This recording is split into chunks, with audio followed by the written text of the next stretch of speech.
Koken Renewal Kit for Hinge Handle. Hinge handle is useful for high torque operation. Renewal kits for the 3/8 and 1/2 inch square drive are assembly type for easy replacement. Push the plunger inside the hole of square drive.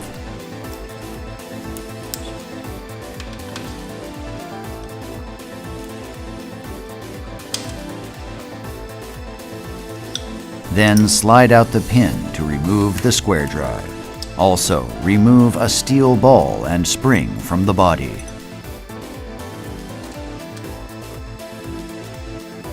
For reassembling, set the spring, steel ball and square drive to the body.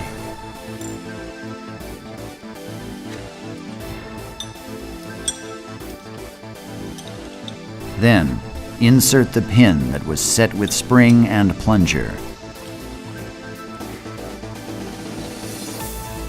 The replacement is complete if the plunger engages in the hole of square drive. Sure to become your favorite tools for a long time. Koken Renewal Kit for Hinge Handle.